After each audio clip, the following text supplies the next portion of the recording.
అందరికీ నమస్కారం. రైతు భరోసా సీజన్ పూర్తయ్యాక ఎగనాగము రైతులను నమ్మించి నట్టేట ముంచినటువంటి కాంగ్రెస్ సర్కారు నివేదిక పేరుతో జాప్యం, యాసంగిలోను కోతలు తప్పవని మంత్రి తుమ్మల. భరోసా కరువై దిక్కుతోచని స్థితిలో రైతన్నలు. అనుకున్నంత పని అయింది, రైతుల ఆందోళన నిజమైంది. అంతా ఊహించినట్లుగానే వానాకాలం రైతు భరోసాకు కాంగ్రెస్ సర్కారు ఎగనామం పెట్టింది. పెట్టుబడి సాయంపై చేతులెత్తేసి రైతులకు మొండి చేయి చూపింది. పెట్టుబడి సాయం కోసం కండ్లు కాయలు కాసేలా ఎదురు చూసినటువంటి రైతన్నల నెత్తిన వ్యవసాయ శాఖ మంత్రి తుమ్మల నాగేశ్వరరావు గారు పిడుగులాంటి వార్తను అందించారు. వానాకాలం పంట సీజన్ పూర్తయ్యాక చావు కబురు చల్లగా చెప్పేశారు. ఈ సీజన్కు రైతు భరోసా ఇవ్వడం లేదని సాక్షాత్తు ఆయన వెల్లడించడం జరిగింది. యాసంగి రైతు భరోసా పైన నమ్మకం పెట్టుకోవద్దని పరోక్షంగా సంకేతాలు ఇచ్చారు. యాసంగిలో రైతులందరికీ రైతు బంధు రాదని, పంట వేసినటువంటి రైతులకు మాత్రమే, పంట వేసిన భూమికి మాత్రమే రైతు భరోసా అందిస్తామని ఆయన స్పష్టం చేశారు. రైతు భరోసాను ఎగవేసేందుకు పక్కా ప్లాన్తోనే ప్రభుత్వం మంత్రుల కమిటీ సమావేశాలు, అభిప్రాయ సేకరణ, అసెంబ్లీ చర్చ అని మభ్యపెట్టిందనే విమర్శలు వినిపిస్తున్నాయి. ఇక కేసీఆర్ ప్రభుత్వం రైతు బంధు ద్వారా ప్రతి రైతుకు ఏడాదికి ఎకరానికి 10,000 రూపాయల చొప్పున పంట పెట్టుబడి సాయాన్ని అందించింది. ఎన్నికల సమయంలో అప్పటి పిసిసి అధ్యక్షుడు రేవంత్ రెడ్డి ఈ 10,000 రూపాయలు ఎందుకు, 4 రోజులు ఆగండి, కాంగ్రెస్ ప్రభుత్వం వస్తుంది, అప్పుడు రైతు భరోసా కింద అదనంగా 5,000 రూపాయలు కలిపి ఎకరానికి 15,000 రూపాయలు ఇస్తామంటూ గప్పాలు కొట్టారు. కాంగ్రెస్ పార్టీ అధికారంలోకి వచ్చిన తర్వాత మొన్నటి యాసంగి, ఈ వానాకాలం సీజన్లు పూర్తయ్యాయి. ఇందులో యాసంగిలో రైతు బంధు కింద పాత 10,000 రూపాయలే పంపిణీ చేసింది కాంగ్రెస్ సర్కార్. ఈ సీజన్కైనా 15,000 రూపాయల రైతు భరోసా ఇస్తారేమో అని రైతులు ఆశపడ్డారు. కానీ పాత 10,000 రూపాయలకే ఎసరు పెట్టడం గమనించదగిన విషయం. ఇక కమిటీలతో కాలయాపన చేస్తున్న కాంగ్రెస్ ప్రభుత్వం రైతు భరోసాను అమలు నుంచి తప్పించుకునేందుకు ప్రభుత్వం పక్కా ప్రణాళికతో ముందడుగు వేసింది. రైతు బంధులో అవకతవకలు జరిగాయని ఆరోపిస్తూ కాంగ్రెస్ ప్రభుత్వం రైతు భరోసాలో మార్పుల కోసం మంత్రులతో సబ్ కమిటీని ఏర్పాటు చేసింది.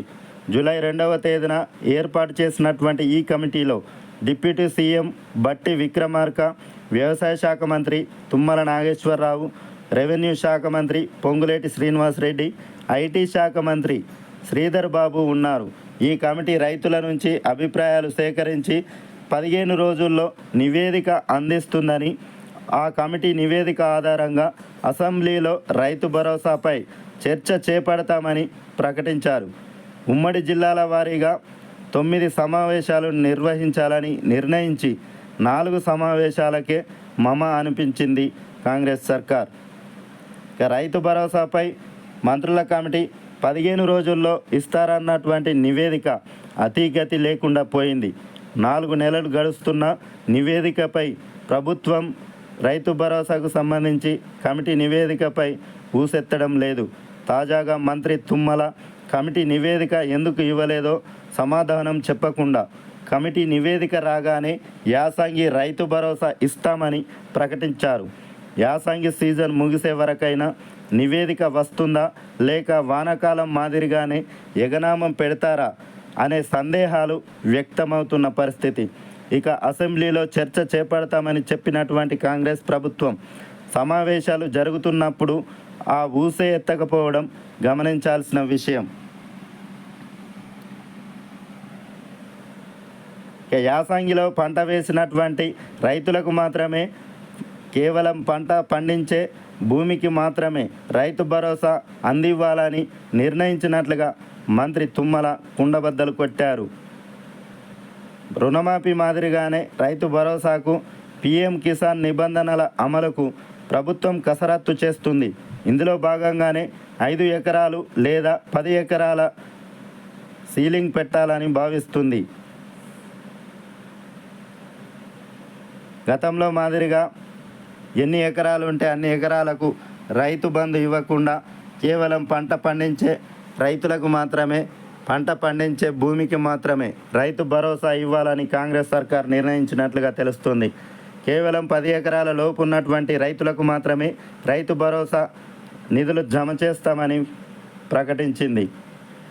ఇక రైతు సంక్షేమమే తొలి ప్రాధాన్యతగా పాలన సాగించినటువంటి కేసీఆర్ ప్రభుత్వం రైతు సంక్షేమ పథకాల అమలులో ఏనాడు వెనుకంజ వేసింది లేదు. రైతు బంధు పెట్టుబడి సాయం కింద 5.5 ఏళ్లలో రైతుల ఖాతాల్లో ఏకంగా 73,000 కోట్ల రూపాయలను జమ చేసినటువంటి ఘనత బీఆర్ఎస్ సర్కార్కే దక్కింది.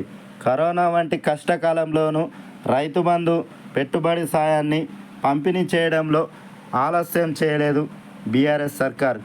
కానీ కాంగ్రెస్ ప్రభుత్వం రైతు భరోసాగా మార్చి ఎకరానికి 7,500 రూపాయల చొప్పున పంట పెట్టుబడి సాయాన్ని పెంచి ఏడాదికి 15,000 రూపాయల చొప్పున రైతన్నల అకౌంట్లలో జమ చేస్తామని ఎన్నికల సందర్భంగా హామీ ఇవ్వడం జరిగింది.